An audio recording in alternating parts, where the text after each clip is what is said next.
Salut tout le monde, ici Adrian Mercier. Bienvenue sur ma chaîne, dédiée à notre belle planète et aux enjeux de l'écologie. Si vous voulez en apprendre plus sur comment protéger notre environnement et adopter des gestes éco-responsables, pensez à vous abonner pour rester informé. Prêts à explorer ensemble? C'est parti. Bonjour à tous. Aujourd'hui, je vais vous parler d'un sujet qui touche de plus en plus de personnes à travers le monde, la Chine. Face à une chaleur et une sécheresse record. Dans cette vidéo, je vais explorer les conséquences de ces conditions climatiques extrêmes sur l'environnement, l'agriculture et la vie quotidienne des Chinois. Nous verrons également comment le gouvernement et la population s'adaptent à cette situation sans précédent. Restez avec moi pour découvrir les enjeux majeurs de cette crise climatique. La Chine vient de connaître son été le plus chaud depuis 60 ans, associé à une sécheresse déjà historique. Une situation qui a déjà des conséquences importantes sur l'électricité, l'agriculture et la production alimentaire mondiale. La vague de chaleur durable que vient de connaître la Chine a mené à une sécheresse catastrophique. La zone la plus affectée, le bassin du Yangtze qui traverse la Chine centrale d'ouest en est sur 6300 km, hébergé des millions de personnes. La canicule dure plus de 70 jours consécutifs, avec des températures souvent supérieures à 40 degrés Celsius dans plus de 17 provinces, concernant 900 millions d'habitants.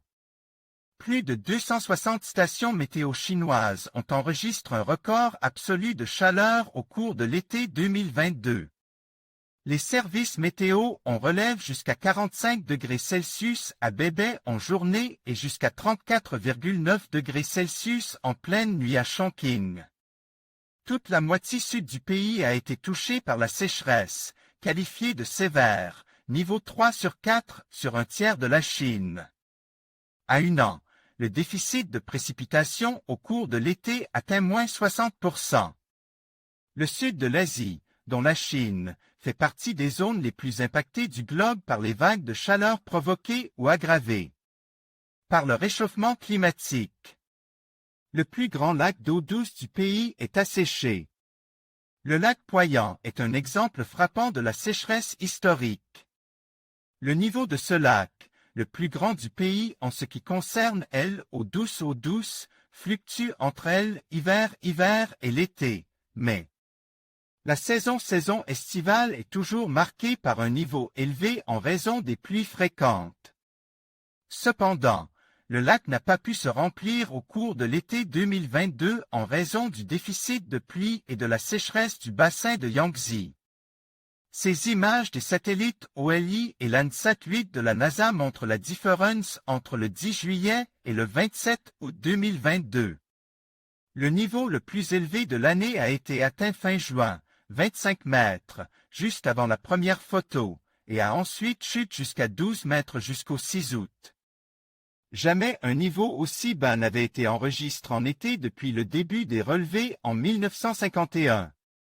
Le 30 août, le niveau s'est de nouveau abaisse à 8,9 mètres.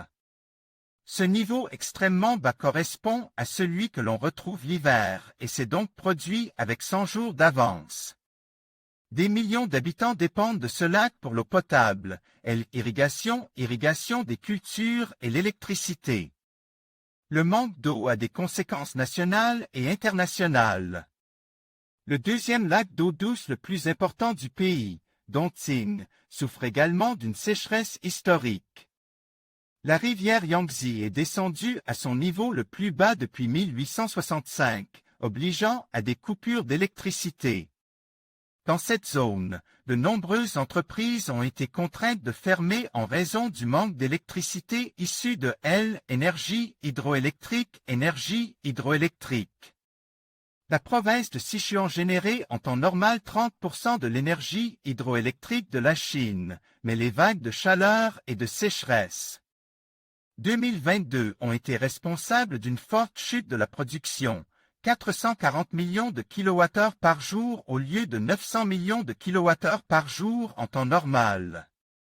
L'agriculture souffre aussi énormément du manque d'eau, pour soutenir les fermiers souffrant de la sécheresse. Le gouvernement chinois annonce débloquer une enveloppe de 10 milliards de yuan, soit 1,45 milliard d'euros. Les productions de riz, de mémé et de blé sont fortement touchées et cela aura des conséquences au niveau de l'approvisionnement alimentaire, comme au niveau de l'économie, avec des retombées à l'étranger.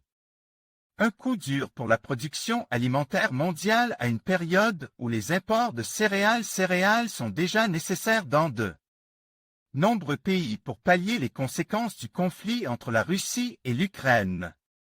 En conclusion, la Chine se trouve confrontée à des défis sans précédent en raison de la chaleur et de la sécheresse record qui frappent le pays.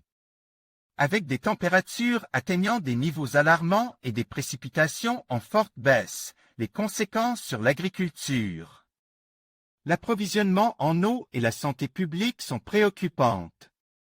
Il est essentiel que les autorités mettent en place des mesures d'adaptation et de gestion des ressources pour atténuer ces impacts. La situation actuelle souligne l'urgence d'une action collective face aux enjeux climatiques, non seulement en Chine, mais à l'échelle mondiale.